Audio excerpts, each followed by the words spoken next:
Good evening, everyone. I thank everyone who's joining me. I set up a notice earlier that I'd be doing a live stream, which I do not usually do in the evening, but I may start doing them more. So if you're joining me, I appreciate it because you're probably not used to it. But I will try to do more live streams in the evening so that, for people that don't wake up early to do the day texts or even the early morning shows on the weekend, maybe the evening's a little bit better. And my evenings are becoming a little more free. That I'd be doing a live stream. Okay. I had to make sure that the audio on my separate screen wasn't on so that I didn't have an echo. So I think everything should be going pretty well.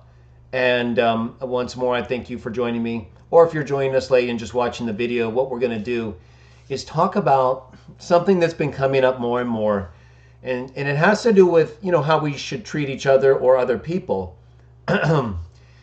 Especially if, we're dealing with maybe a dispute. I think it's pretty obvious how we can deal with people who are nice to us and, we're just maybe meeting them briefly. But when we're in a situation where somebody may be taking issue with us, how should we as Christians or anybody really respond? Well, we'll be talking about the Christian position tonight. And so it'll revolve around a text in one of the letters we've been reading in our day texts. Hello, everybody. And that's 1 Peter 3:15. And then I'm going to read a few other texts that I think you'll find very interesting on this question of, should we respect idiocy? Or is it right? Is it a good thing? Is it something Christian in our case to point out something dumb or say, hey, you're stupid, or that's stupid, or what you said is dumb? Are those kinds of comments that are not making use of profanity, or cursing. Cursing in the Bible is not quite the same as what we call curse words today, depending on how they're used, right? They have to be in a kind of cursing or damning way. Though profanity is also viewed as something socially negative. And I don't think I've ever used profanity on this channel other than as an acronym, not in calling anyone anything or in using it in dialogue, but in just representing it by two letters to make a point. So I try hard to do that, both on my channel and my personal life too. But, I think we're all, I don't want to say human, but I kind of do. Because what I mean by human is, we make mistakes. We're sinful. In one sense, and I was thinking of this earlier today, it's not really the main reason why I wanted to do this show tonight, but it's part of it. And that is, I think we're all retarded. I think we're all basically dumb in that we cannot help but do something we know is wrong. Right? Isn't that basically what is dumb? I mean, I say that to myself, really. You guys just don't hear it a lot because you're not with me. And that's another thing we'll talk about in a little bit. There's a difference between, I think, associations with people online or through channels and email, of course, but it's a little bit better with channels and videos. But even still, and personal or local association. I was kind of talking about this with someone on the channel, a few weeks back, and she agreed. It's just not easy to maintain a long distance type association because what are you supposed to do, right? I mean, you're not near each other. You can't just keep it all video. So we all recognize a difference there that we sort of have to accommodate other people for because we don't really know them. Not really, not if we've never met them or we don't have any real actual interaction experience with them. I think it's difficult to say you really know someone. But you can still get a sense of who they are, certainly through what they write in their videos. And we do that even with the biblical texts. We just don't know them fully. But we know enough, we can read. So the question is, how should we talk about things we totally disagree with, not just in disagreeing, but that We believe certain people are coming to us with their disagreement to confuse people, not to find out what we believe. I think you're going to see, and I'm going to read these texts in just a moment. I'm going to position that there is a difference between someone who comes to you as a Christian and asks or demands of you a reason for why you believe what you do, and somebody who already knows what you believe and why you do. And if they don't, or if there's any question whether they do, then in the case that I'm dealing with,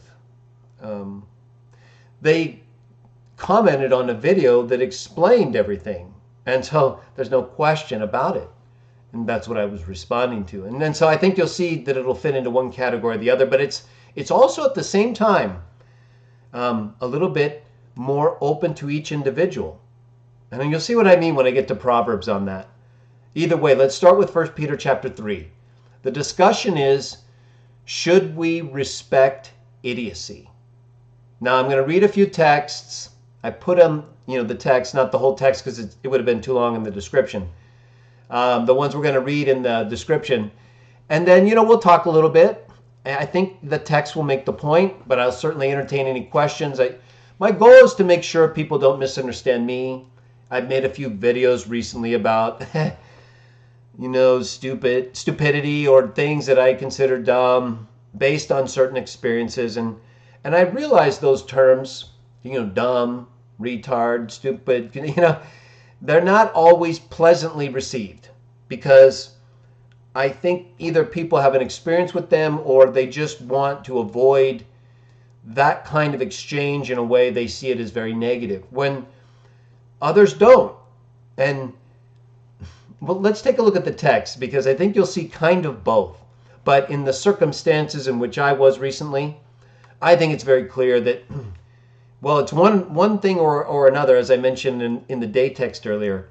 And with YouTube channels, it's a little more difficult unless you're just going to completely ban someone you don't want to deal with at all. But each person, I think you'll agree after we read these texts, gets a certain amount of personal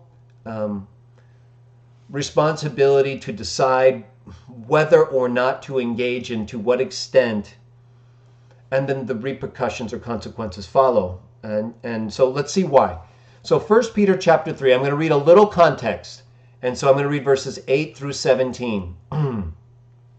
I've chosen to quote entirely from the New World Translation because I have a history with it. I know a lot of my channel subscribers have a history with it. I'm also able to deal with it if it's, a problem. And I don't think often that it is, but there's things I probably wouldn't do the same and don't. But I can use what it says just like other biblical texts that I wouldn't also say or translate the same way. So to the extent that these texts are accurate, I'm going to use them because I think people are familiar with this text and they make the points either way. So I'm not going to get caught up in, texts that we read that use Jehovah or the divine name. This isn't about that. I have videos on that. So just try not to get caught up on those things. Let's focus on what do these texts tell us or show us about what we should do when we're confronted with someone who has not just a different point of view and wants to know about yours, but who already knows your point of view and, they just, in fact, watched it and they're commenting on it and representing the complete opposite, resulting in confusion and requiring you to take the time to clarify and how you could scripturally, be seen as acceptably responding or characterizing that kind of person. Right? We don't want to just go around offending people. That clearly is not Christian. Jesus did not go around just offending people. However, I think if you look at some of the statements he said, and we're going to read a few of them, we're not going to read everything that either supports what I think is appropriate or what I think, or every text that I think supports maybe another position that would say to be more respectful. There's texts that can be viewed either way. But I've tried to gather a collection of ones that show clearly how we can respond to different individuals who question us in different ways, depending on, what's their intent. And I'm not saying we can read all intents or judge them all in the full way, but we can determine a person's fruit, right? We can look and see certain things that tell us, hey, this person's up to no good, or there might be an issue here with their integrity. We're able to tell that, or we should, or we're going to get in a lot of trouble, right? We're going to get in discussions with people without being aware of their potential or likely motives. And that could be dangerous for us, if not just simply keep us away from people who are more worth our time, have better motives and interests, right? There's a difference, as I'm going to show here, and as I think the text make clear, between a person who comes to you and asks or demands a reason for why you believe what you do, versus someone who already clearly knows what you believe and misstates it to you, not as a question, and uses that to state their point of view of what they saw, which is, in my case recently, the opposite of what I believe, and in fact what my opponent thought. And so it put me in the position of having to both correct the person openly based on the video that was just shown, about an hour long, where I was questioned by one of the leading persons on this issue. So we went back and forth. It's not like we didn't know what we were talking about. We read the texts. I was being questioned by someone. The subject was, we all know the story. So it's not like it wasn't discussed clearly under circumstances where you're put to the test, right? So to come away from that with the kind of misunderstanding that I was dealing with recently was on another level, right? I think you're going to see that something that fits into a different category than someone who demands a reason for the hope within you. Let's take a look. 1 Peter chapter 3, verses 8 through 17. Finally, all of you be like-minded. He's talking to the Christians, but he gets to others, as we'll see. Show fellow feeling, having brotherly affection, tenderly compassionate, humble in mind. Verse 9, not paying back injury for injury or reviling for reviling, but to the contrary, bestowing a blessing, because you are called to this course, so that you might inherit a blessing. Now remember, to this point, he is talking directly to the Christians, but I think this is good counsel to try to always do. Verse 10, for he that would love life and see good days, let him restrain his tongue from what is bad, and his lips from speaking deception. Verse 11, but let him turn away from what is bad and do what is good. Let him seek peace and pursue it. Verse 12, for the eyes of Jehovah are upon the righteous ones, and his ears are toward their supplication. But the face of Jehovah is against those doing bad things. Verse 13, indeed, who is the man that will harm you if you become zealous for what is good? Verse 14, but even if you should suffer for the sake of righteousness, you are happy. However, the object of their fear do not you fear, neither become agitated. Verse 15, but sanctify the Christ as Lord in your hearts, always ready to make a defense before everyone that demands a reason for the hope in you, but doing so together with a mild temper and deep respect. Okay, let me stop here for just a few moments, and then we'll read verses 16 and 17. So as I explained kind of already, on my channel recently, there's a difference between someone who's coming to you for, as verse 15 says, demands a reason for the hope in you, and then you're responding to, like say for example, Pilate. Look at the way Jesus responded to Pilate, right? Much more respectful, even though he wasn't a Jew, than he was to the Sanhedrin, right? He didn't even answer the high priest at first. And then when he answered, he basically condemned them because he told them that they would see him standing at the right hand of power and glory. And then they, of course, condemned him. Before that, they slapped him. They accused him of disrespecting the high priest. But that's not how Pilate reacted, right? He eventually turned him over, but it was grudgingly. He wasn't like a willing participant. So there was a difference in how Jesus responded to both those, right? The Sanhedrin was demanding from Jesus, "Are you the Christ, the Son of God?" Pilate wanted to know who he was. And he talked more to Pilate than the Sanhedrin, and I believe in a different way. Now, also, so it talks about suffering for righteousness' sake.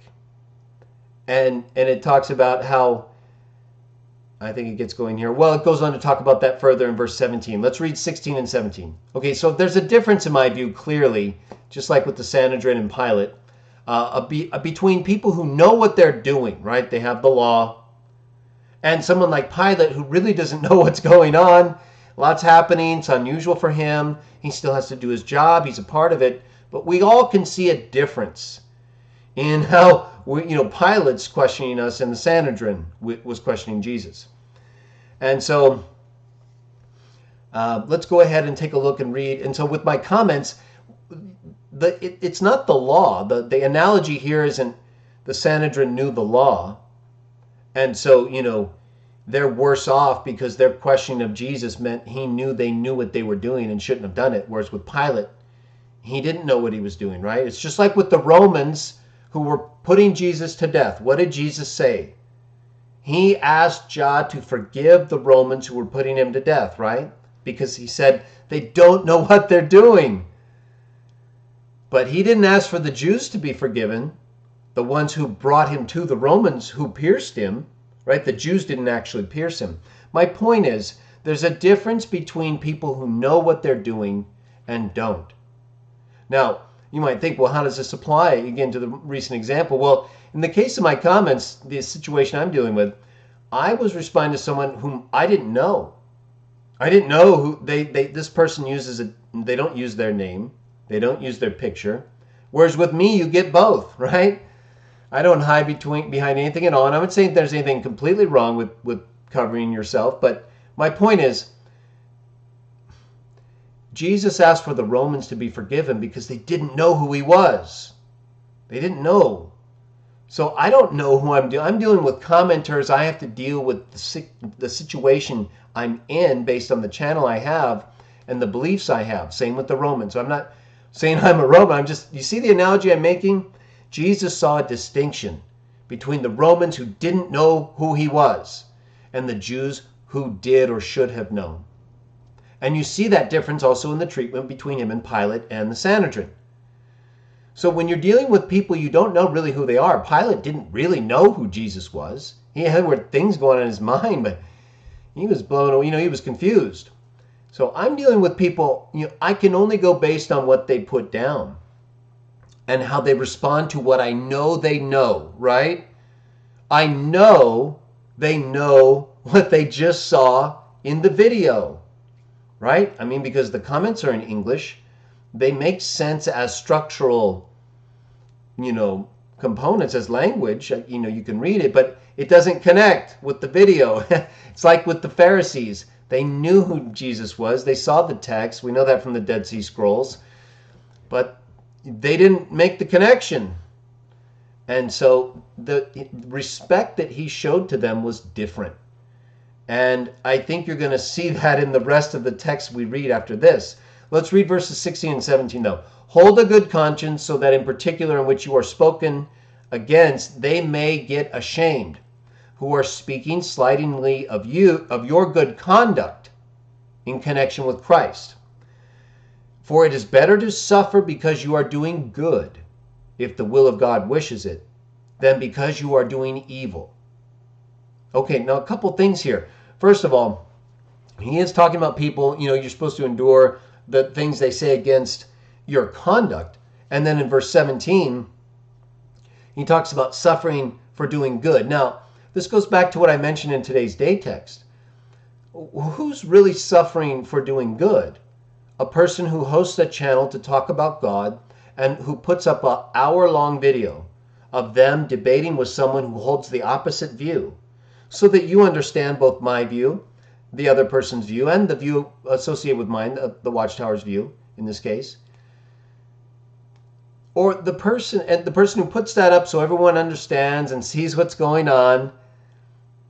Or the person who watches that video, writes a comment that says it appears that the view that I presented, the JW view, would mean that God knew that, all these terrible things were destined to occur, which is, of course, not my view, not the Watchtower's view. And anyone who watches that video or reads the ebook or other text the Watchtower produces would know that. So that's a different story, right? Now I've got both someone I don't know who I'm dealing with. So if anything, like Jesus said, I would hope people would follow his example and know I don't know who I'm dealing with and ask the Father to forgive me. Instead, I actually got people today who commented, and I didn't see them say anything about the person who totally misrepresented my view and the JW view, but they didn't like what I was saying about retards. The person I'm talking about who totally confused my view openly in my comments, requiring me to take my time to clarify what I spent an hour clarifying under debate and question with two individuals, the host and the guest. So two qualified individuals. So, I know most people understood my position, and I rewatched all of those videos. The acknowledging stupid people while being respectful to everyone, parts 1, 2, and 3. I may put up a part 4 from today's text. But, I'm trying to move past all that. That's not my focus. Either way, I have videos now I can send to people to explain what I mean. This one, will be one of those, but also deal with this issue. And I want to hear your questions too. Now let me read the rest of the texts. So I would argue that, first of all, I'm the one, in one sense, and in the biblical sense, suffering for doing good by presenting the truth about God, or at least not misrepresenting the view on the video that I'm talking about or talking in.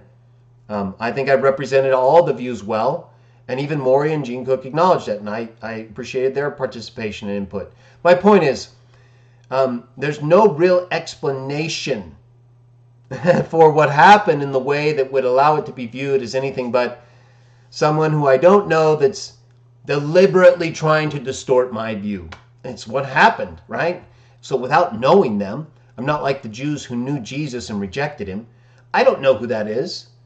And I'm just dealing with the video I presented to make sure that the information is understood and hopefully correct, of course. So I don't mind comments. I've shown that. I'm dealing with a specific comment that was so unusual. I think most people saw it, but a few people were like, well, and I didn't delete it. I deleted no comments. Well, the person deleted the comments, or persons. Either way, now that you understand kind of how I view 1 Peter 3 in context, that there is a difference between someone coming to you to demand an answer for why you believe what you do, and your Christian conduct and your conduct in connection with Christ, as verse 16 says, and suffering for doing good, and someone who knows your view clearly. And even if you don't know the person, they know your view because they're commenting on the video where you talked about the view that they claim they understood well enough to interpret totally opposite of what you just stated it was. So how that wouldn't cause confusion or require me to spend time dealing with it in connection with someone who's not being, legitimate in their question. They already know the answer. So it doesn't fit 1 Peter 3:15. Yet I had some people cite this text and say, hey, you got to be mild temper and deep respect to everyone. Well, that's not true. I'm going to show you that right now.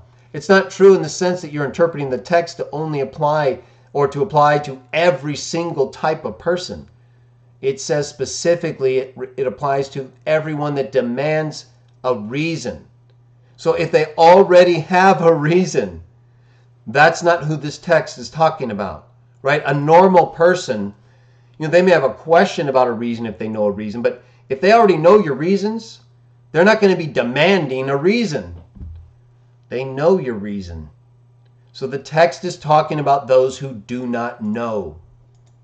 And there's no way you could apply that to the situation I was dealing with, because unless you're going to say the person commented on a video they didn't watch, which is a whole nother issue, right? Then there's no way you could say they didn't know not only one or many, but many reasons for why I held the view that they completely misrepresented. So I don't think that text applies there. I'm not just saying that. I genuinely looked at it in context and could see clearly, as I felt already, that I wouldn't be, would you have to, even for someone who, let's just say, does the text mean you always have to answer every demand? Like you could never move? You just have to keep answering every demand? Obviously, you have to know when to stop answering the demands, even of a less blatant example than I was dealing with. Now, let me read a few texts from Proverbs. And if you have any questions along the way, let me know. We'll read some texts, and I'll wrap this up in probably 20, 30 minutes. But I want to cover a few texts. We dealt with 1 Peter 3, I think, anyway. I think it reasonably shows that text is dealing with someone who does not know a credible reason for why you believe what you do. And if that kind of person, like a Pilate, Pontius Pilate, demands to know something, then you have to give them some information. You have to tell them something, and then from there, they have to respond. But circumstantially, we have to also allow each person to determine what to say, right? Who's going to question the Son of God? So we just know what he did and what he didn't do, and also with the Sanhedrin too. And we can make a comparison. Just like with the Romans and the Jews when they were putting Jesus to death and the things that Jesus said. They help us to understand that better and the differences and why. Proverbs 26, verses 1 through 11. Very important, and you're going to see why. Not just because the texts are relevant, but there's two texts, verses 4 and 5, that say the exact opposite thing. Now, it's not a contradiction, and I'm going to tell you why. Let's read it. Proverbs 26, 1 through 11. Like snow in summer and like rain in harvest time, so glory is not fitting for a stupid one. Verse 2. Just as a bird has cause for fleeing, and just as a swallow for flying, so a malediction itself does not come without real cause. Verse 3. A whip is for the horse, a bridle is for the ass, and the rod is for the back of stupid people. Verse 4, do not answer anyone stupid according to his foolishness, that you yourself also may not become equal to him. Now, I will argue that even though this text says do not answer a stupid one or anyone stupid according to his foolishness, kind of the opposite of what I said earlier today, but you're going to see why in a minute. I'm still going to argue this text in verse 4 requires us, like some of the other texts, to be able to identify whether someone is stupid. Otherwise, there's no way we could fulfill the text. We wouldn't know who to answer or not to answer. All right, now remember verse 4. Let me read it again. Do not answer anyone stupid according to his foolishness, that you yourself also may not become equal to him. And this is essentially, part of at least what some people have suggested to me, that, hey, you're supposed to be better than that. You don't want to, even if you thought this person was being that way, you don't want to sink to their level. And I would argue I'm not sinking to their level, that I didn't do what they did. I'm just using a term that describes what they did. But either way, let's get to verse 5. Answer someone stupid according to his foolishness, that he may not become someone wise in his own eyes. Let me read that again. Answer someone stupid according to his foolishness, that he may not become someone wise in his own eyes. And remember the other day I even said, and this is consistent with the principle number 3, treat others the way you want to be treated. I said, if you catch me doing something dumb, if I say something, retarded, that retards the evidence process, I've defined it that way at least twice. I check videos. That you can call me that, that I would be that. I would deserve it, because that's not right. It's not how you're supposed to act. There are stupid people. And sometimes that fits us. And I think in one sense we're all dumb. But not so much so that we can't still get along and be loving and kind. We do dumb things, we sin, and so maybe the problem is when you hear me say that, you think I might call you dumb at some point, and you know what? I probably will, because we all are. And I'm not saying you shouldn't call me dumb if I deserve it. And I don't get up every day thinking, who's dumb? Who can I call stupid today? And everyone knows that. I think 5 to 10 of my videos have me using one of those terms, dumb, stupid, or retarded. And every one I heard fit or was semi-funny in a way that was at least biblically related, like these texts. So I'm going to argue that Proverbs 26:4 and 5 complement each other and give us each the authority to determine in what circumstances we're going to or verse 4, not answer anyone stupid according to his foolishness, but which still requires us to determine if someone is stupid, and also whether or not to answer someone stupid. Verse 5, according to his foolishness. So I wanted to make that point clear and show those two texts. Now let's read the rest of Proverbs 26:6 through 11. As one that is mutilating his feet, as one that is drinking mere violence, is he that is thrusting matters into the hand of someone stupid. You're not going to be able to fulfill this text or figure out into whose hands you're supposed to thrust a matter unless you can identify whether that person is stupid. Verse 7, have the legs of the lame one drawn up water? Then there is a proverb in the mouth of stupid people. You'll not understand that text unless you can identify stupid people. Verse 8, like one shutting up a stone in a heap of stones, so is the one giving glory to a mere stupid one. I would argue some people in not taking the opportunity, if you don't like the way I deal with people in the texts, maybe you should jump in the text. And if you're going to try to deal with someone who totally misrepresents a view, I clearly stated, if you're not going to let that total misrepresentation stand and you don't want me to deal with it in accordance with texts I think apply, let's see how you deal with it. Rather than letting a stupid one have the glory or pass by. I can't deal with everyone, right? So let's see how some others might take up the mantle then and respond to people if you don't like the way I do it. That doesn't mean I won't do it. It's just, I know the ones who have kind of complained about me, and I understand why. But I'd still like to see you guys say a few things and see how you deal with the comments. Maybe that'll help me better prepare. But until we get there, let's talk about these texts, and then I'll get to your comments. Verse 10. As an archer piercing everything is the one hiring someone stupid or the one hiring passerby. You know what? You might hire the wrong person if you cannot identify someone dumb or stupid in the sense that we all know why, right? I mean, it's almost like I shouldn't have to talk about it, and yet I understand why. It is a different type of society, and in some sense, we can misapply things like dumb, stupid, or retarded. And I talked about that earlier today. I talked about how if I did that to someone who just didn't have the information, right? Didn't know better, well, that'd be a totally different thing. I'm not talking about that. I'm talking about someone who intentionally, after already hearing the evidence, misrepresented a view 100% and stated the opposite in a sense, required me to take more time to deal with it. Last verse 26:11. Just like a dog returning to its vomit, the stupid one is repeating his foolishness. How would we ever identify that if we couldn't say someone was dumb? It's not like we like to do that, right? It's not like I feel good. I've said this already.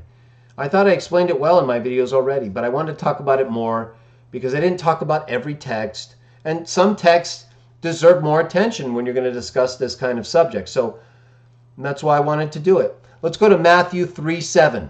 This is John the Baptist.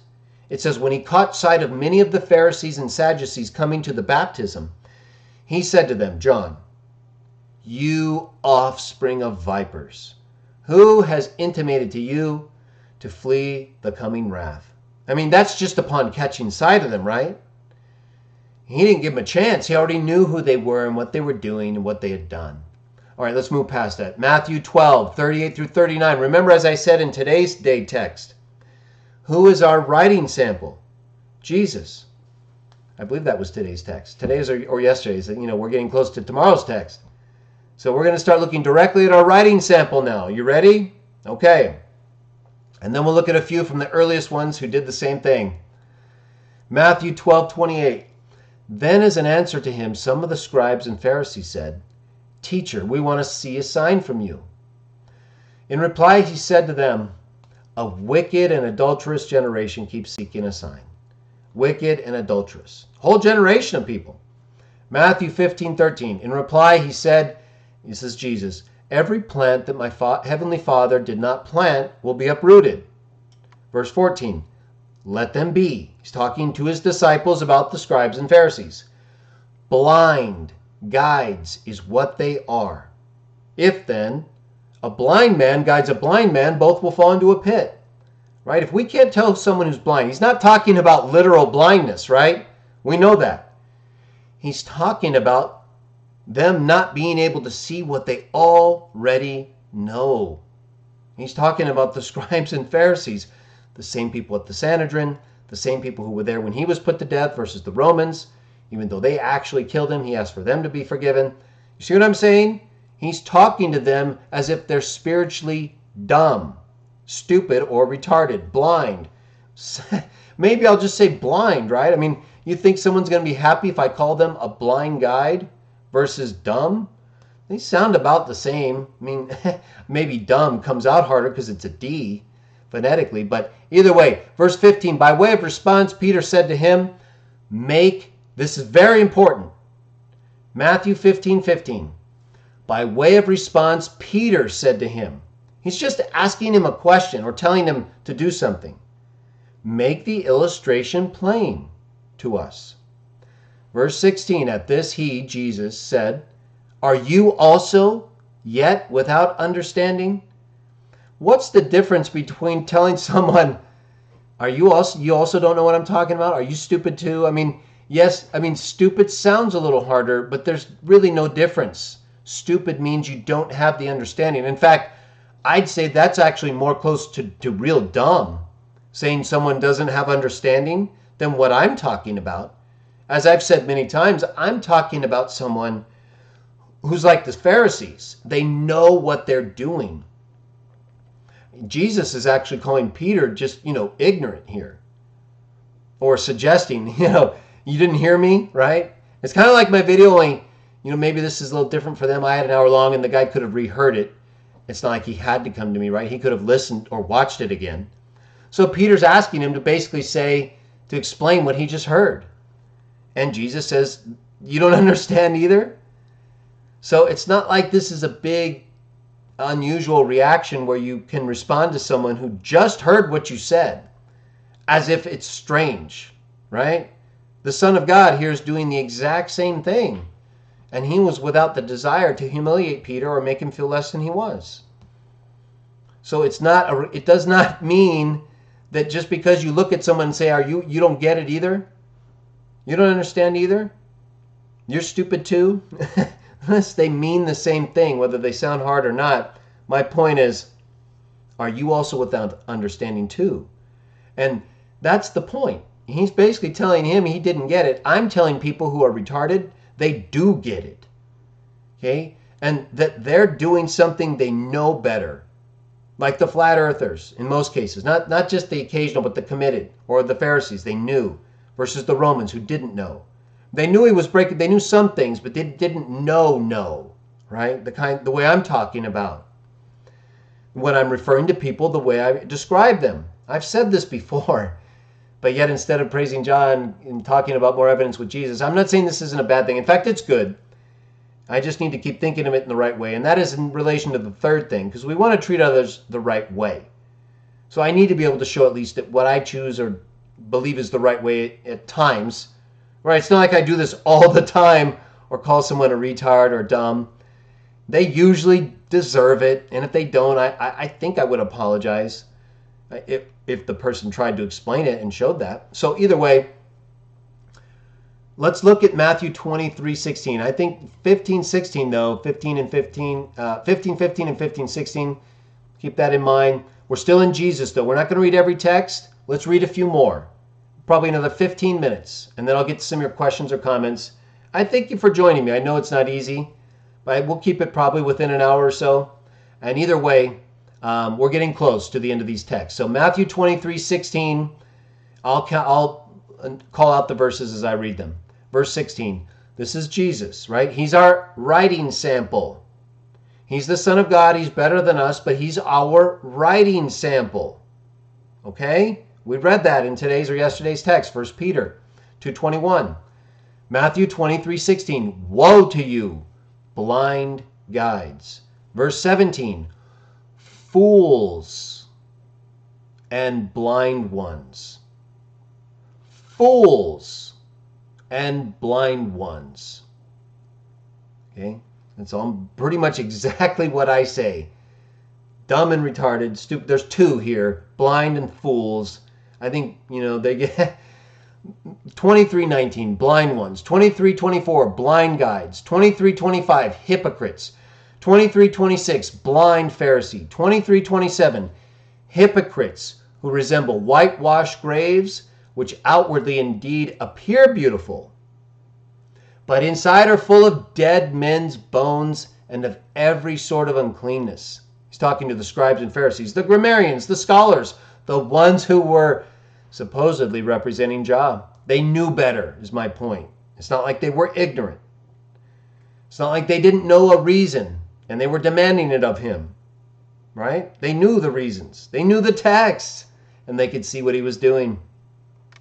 Matthew 23:28, you also indeed appear outwardly righteous to men, but inside you are full of hypocrisy and lawlessness. I don't think anyone would like it if I said that. It doesn't matter. I'll say it if I feel it's right because I have my writing sample. 23:29, hypocrites. 23:31, you are the sons of those who murdered the prophets. I don't think Jews would like it if I said that, or those who are potentially related to those. 23:33, serpents, offspring of vipers. Now let me read this. You're going to find very interesting. Jude 1-13 and verse 16. I think those texts from Matthew were clear. We don't need to interpret anything else that the Son of God said. He's our writing sample. But look at Jude. Okay, look. Remember the account with Michael and the devil, and how Michael, it says he didn't dare speak of him abusively. Let's take a look at it. Jude 1. Let's start in verse 9. I'll call him out. But when Michael the archangel had a difference, right? Okay, a dispute with the devil and was disputing about Moses' body, he did not dare bring a judgment against him in abusive terms. A judgment. Okay? But said, may Jehovah rebuke you. Now, notice what Jude goes on to do. I'm going to argue that not only is Michael's conduct involving a judgment that only JUDE could give at that point. I mean, later he was given all authority. I'm going to argue it's not only different in that sense. It's not just abusive terms. It's bring a judgment against him in abusive terms. He left it for JUDE, but it's the judgment. But look at what Jude goes on to write. Verse 10. Because remember, he's using the Michael example as an example. In verse 10, these men are speaking abusively of all the things they really do not know. Okay, so in one sense, I'm actually giving the person I'm thinking of a pass by saying he's more like the Jews who did know. But even here, if he didn't or she didn't know, I don't really know the person. The example I'm talking about, the situation. Here it says that they're talking about things they don't know in ways they shouldn't be, basically, right? Look at the rest of verse 10. But all the things that they do not understand naturally, like the unreasoning animals, in these things they go on corrupting themselves. So I'm not the one who expressed lack of understanding or didn't know something. I did the video about which the person was commenting and did so completely incorrectly, to the extent that I had to actually correct it, and engage him extendedly. And then it went on from there until the person deleted the conversation. Okay, my point is here, though, that the example involving Michael is about a judgment, and that you can still speak abusively about people involving things you do not know. Remember, I don't know the person, in the same way that the Romans didn't know the person of Jesus. And so there was a difference between the way that the Jesus should have known or did know him, and they did. but there are things you don't know. And I would argue that this is the kind of things that would more apply to the kind of person I'm thinking of, because they're engaging in a way that's not appropriate, whether it's abusive or not. I don't think the person's language in my case was abusive. I think just the way they did it was kind of abusive because it was so 100% opposite, and it was used as a criticism against me when that wasn't my view, and it was clearly stated so many times that I shouldn't have had to restate it. So I would argue in that sense I was kind of enduring the suffering, like I said. Not like pain, but I had to take my time. There's like a mental switch, and I'm like, what's this guy saying or girl saying, or who is this? What's happening? It's okay, they don't get it, but I'll say this. You still have to go through that process, right? And it takes you away from what you want to do. And that's like kind of what I said earlier. It comes with having a channel. All right, so verse 11, too bad for them, because they've gone in the path of Cain. They've rushed into the erroneous course of Balaam for reward, and they've perished in the rebellious talk of Korah. We know the story. Okay, here's the main part, verses 12 and 13. We're almost done. He's talking about the people that are making it difficult for them, involving things they don't really know, which I would argue fit the type of question or situation that was presented in my comments recently. Verse 12, these are like the rocks hidden below. Notice how he describes them. And ask yourself, have I been this way or close to it? Or just totally different? These are the rocks hidden below water in your love feasts, while they feast with you, right? There are people who are here while we're talking about Jah. They get to do that, but they're not really here to do what we do. Shepherds that feed themselves without fear, waterless clouds carried this way and that by winds, trees in late autumn but fruitless, having died twice, having been uprooted. Verse 13, wild waves of the sea that foam up their own causes for shame. I don't talk that much about them. Stars with no set course, for which the blackness of darkness stands reserved forever. I mean, he's coming close to a judgment there in a way that basically says, it's like Korah, but this is the first century, right? These are people with the Spirit, and who, after Jesus coming, were given authority through him that Michael didn't have at that time. So my point is, he's getting really strong here. And then that's why in verse 16, he calls them murmurers, complainers about their lot in life. I have people like this too, and they may have good reason, but hey, you know what? If I barely even know you and I've never met you, I'm not really sure there's anything I can do for you. If I don't even know who you are and never met you and you're far away, like I said at the start of this video, it's probably best that we try not to burden people or just deal with those close to us who can help us the best.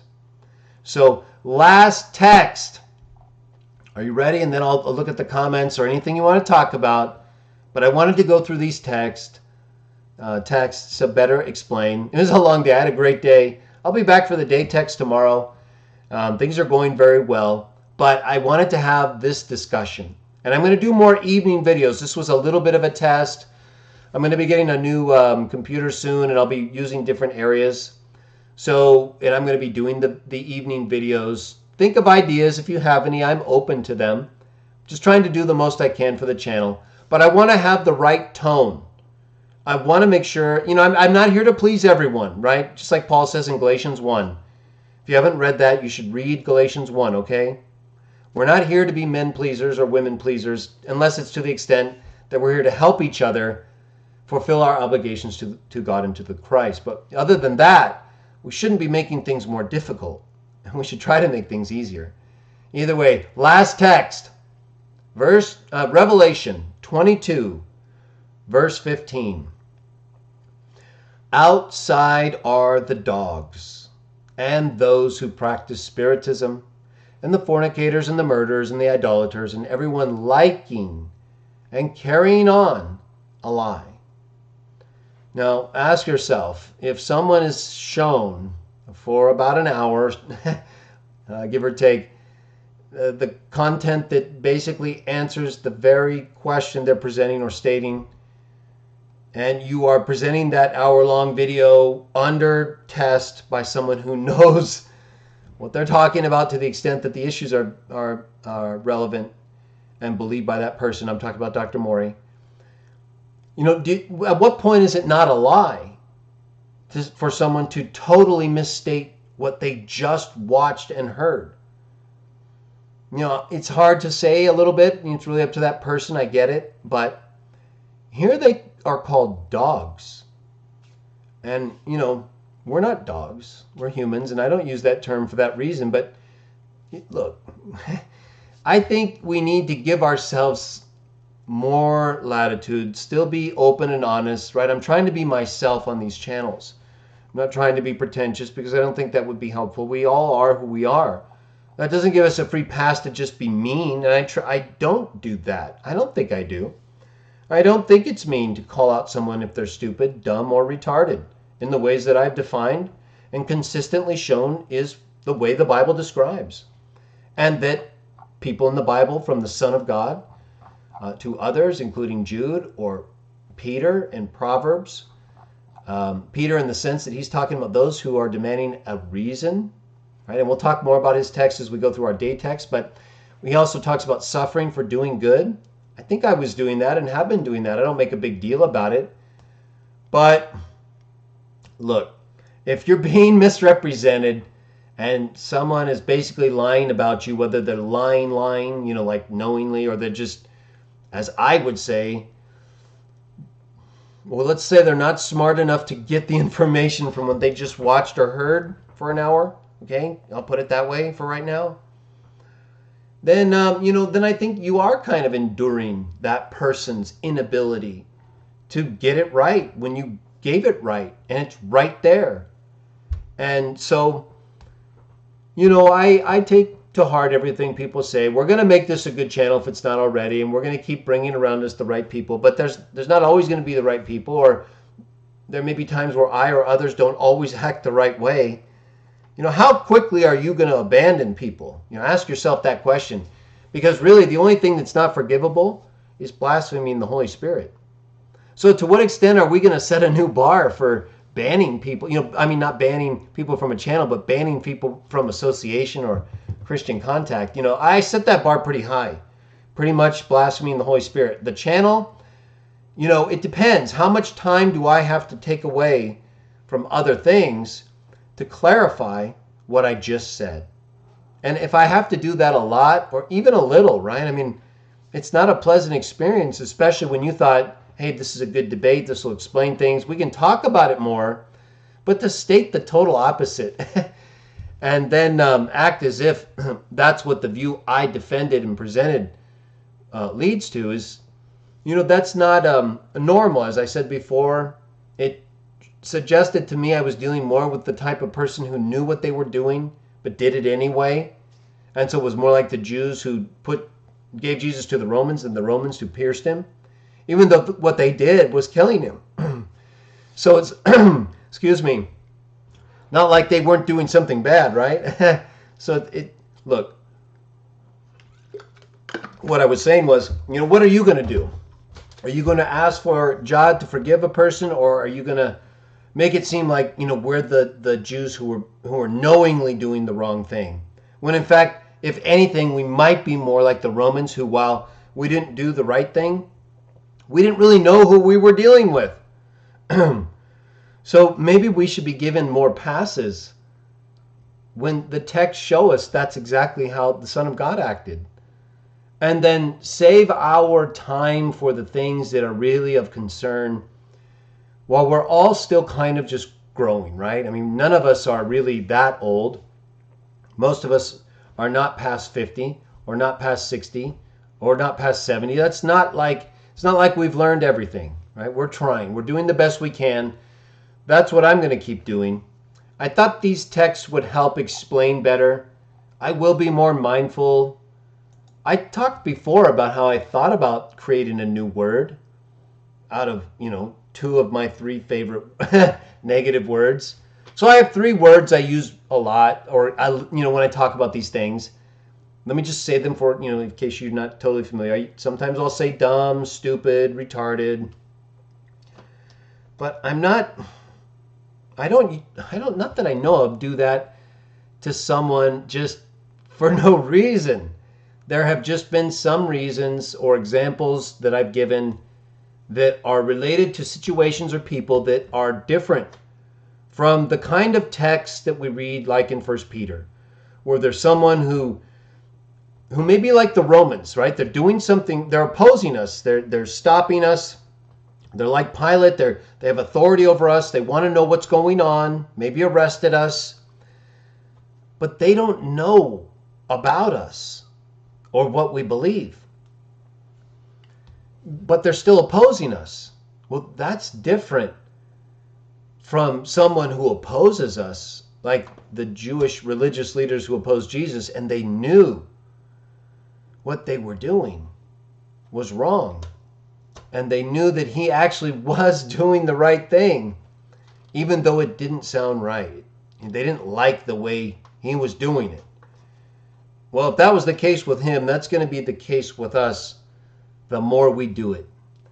Even if we have a writing sample, and especially since that writing sample at times does show, and I only read some of the text. I stopped because there were just too many. There are other texts too that also tell us more about how we should act, but I thought the 1 Peter 3:15 was pretty much as clear as it can get, right? And the one I read this morning that talked about 1 Peter, I believe 2:17, that I also did some clips from. So, these texts tell us to respect everyone, but when you look at them in context, whether it's 2:17 or 3:15, it's talking about God, brothers, and the king, or those who need a reason. They don't know what you're doing and they're concerned or confused why. To my knowledge, I've never told someone who's just concerned or confused why, who didn't have a reason, that they were a retard. And if I did, I would apologize for that. I don't have a problem saying I was wrong for doing something I don't believe in. But I do believe in strongly rejecting idiocy. I titled this, Never Respect Idiocy, right? I mean, is there any text that you can think of that tells us we should respect idiocy or morons? There are many other proverbs that tell us to avoid idiots and to avoid moronic behavior. I read that section from Proverbs 26, but you can search for yourself. Just look up or read through my translation, whichever is easier. You can copy it and then search it. Just look for, I think, moronic, fools, foolish. Same with texts like the NWT. You're going to get a lot and situations where if you don't do what it says and you don't identify someone who's stupid, well, then you're going to get into a lot of trouble, or you're going to let people get into trouble. And to be honest with you, I think part of the reason our society and a lot of people are in trouble is because we're not being strong enough. We're not telling it like these texts tell it. And true, we do need to also be peaceable and loving, and I try to do that.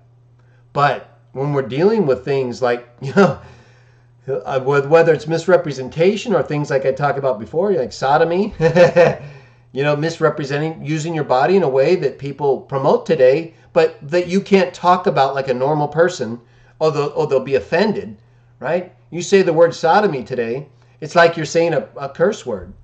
Yet you're really just talking about something that actually the majority of people in Hollywood practice. That's how they have sex.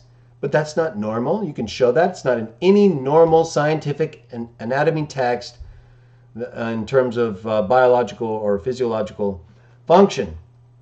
So my point is, if you're not open with how things really are, you end up making allowance for things, and then those things become more normal. You help normalize things, whether it's bad behavior, stupid comments, people completely misrepresenting what you say when you said it for an hour in debate. If you don't call that dumb, people aren't going to know the difference between someone who just has a question, needs more information, is confused about part of what you said, and someone who totally misrepresents, and the very first thing they say, everything you were talking about. So I hope it gives you some better perspective on what I'm referring to. Again, I listened to my videos earlier, and I thought I was pretty clear. And I get it that it's not always pleasant to hear.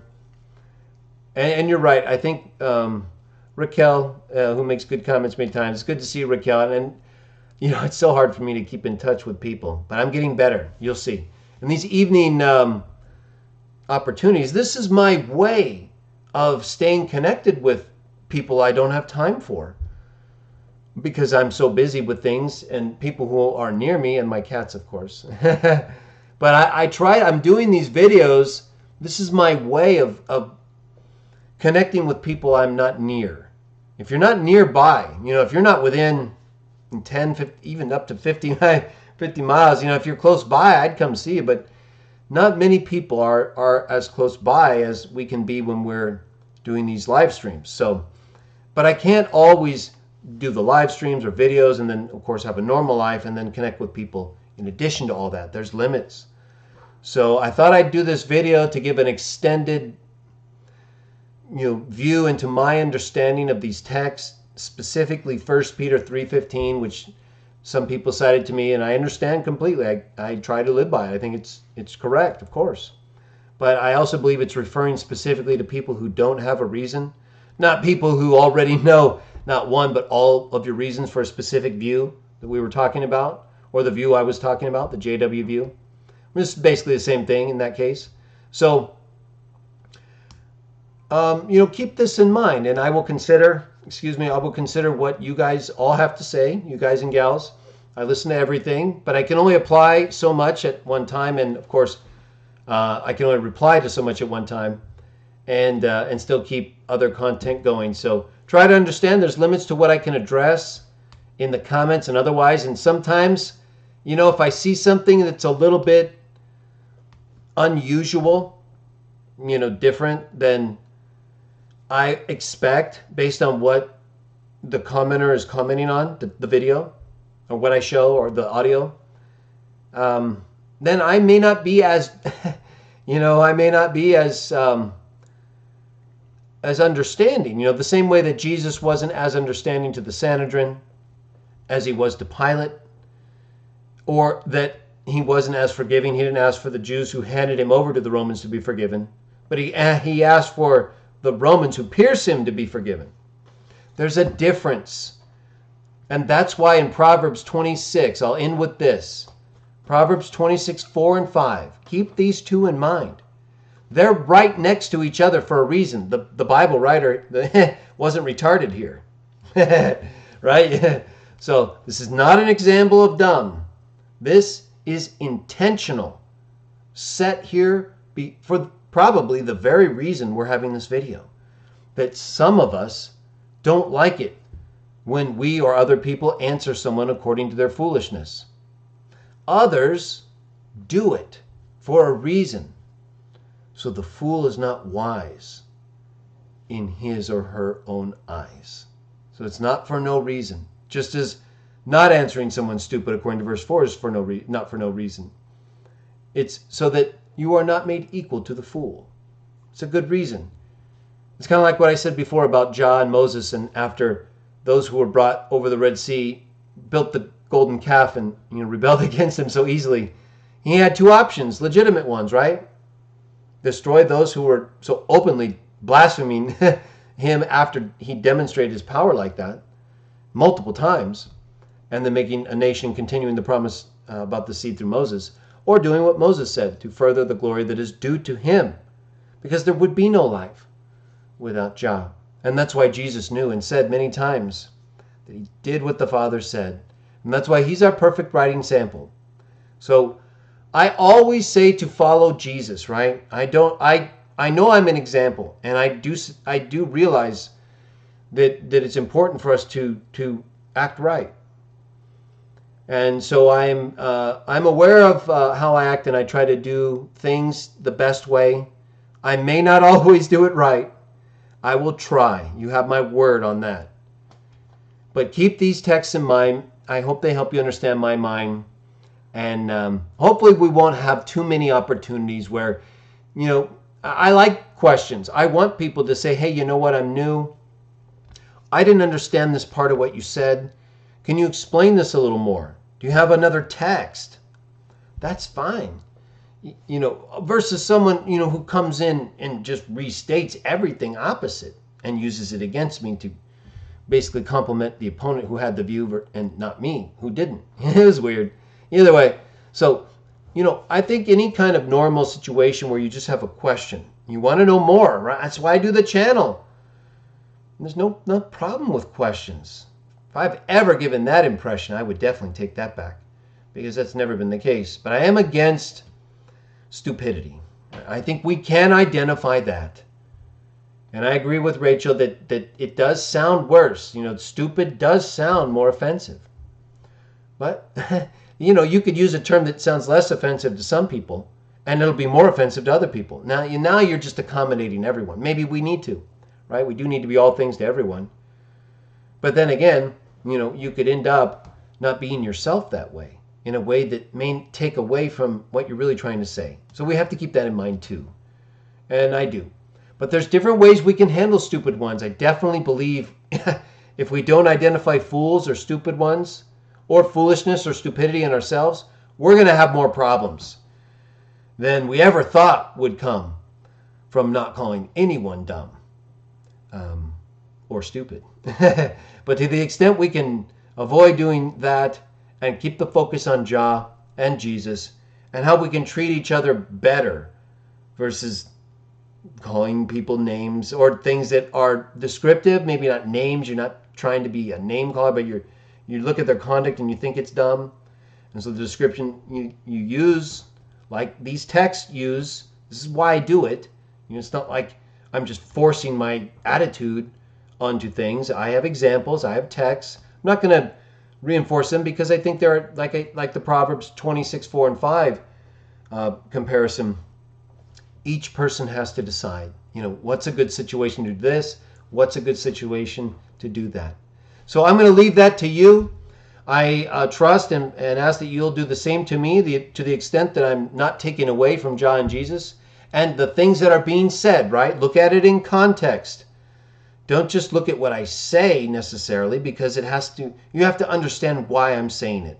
I said this in my objective versus subjective video. You should watch that again if you haven't, because it kind of explains the need to look outside yourself and how you feel when you're dealing with a situation involving someone else.